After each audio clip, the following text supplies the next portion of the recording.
જ છે. ખેડૂત તો બહુ જ સરસ છે, પણ સાથે કવિતાઓ કરે છે, ખૂબ બધું વાંચે છે અને ખૂબ બધું નોલેજ એમની પાસે છે. તો કોણ કવિ ગમે, કોણ ગઝલો તમે બહુ સરસ કહો છો? ગઝલો મોટા ભાગે ભાવનગરના રાજકવિ નાઝીર દેખૈયા થઈ ગયા, એમની ગઝલો મને બહુ ગમે એમ. તો એ એટલા બધા આમ દરેક વ્યક્તિ માટે એટલું તો હોવું જોઈએ કે જ્યાં સુધી આનું ખમીર જીવંત છે ને ત્યાં સુધી જે માણસ જીવંત છે. બાકી તો પછી પેલા જીવ તો હાડપિંજર કહેવાય, ઇન્સાન ના કહેવાય એમ.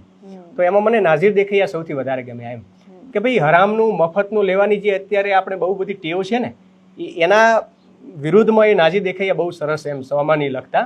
કેવું લખે કે બે હાથને મારા ફેલાવું તો તારી ખુદાઈ દૂર નથી, પણ તું આપે ને હું લઉં એ વાત મને મંજૂર નથી. એમ કે ભગવાન તું મને આપે ને હું લઉં ને મને મંજૂર જ નથી, હું હાથ જ લાંબો ના કરું. હું ભગવાનને કહેતા. પછી એવું કહેતા કે ભાઈ કશું કહેવાને આવ્યો છું, કરગરવા નથી આવ્યો ને બીજાની જેમ આજીવન અનુસરવા નથી આવ્યો.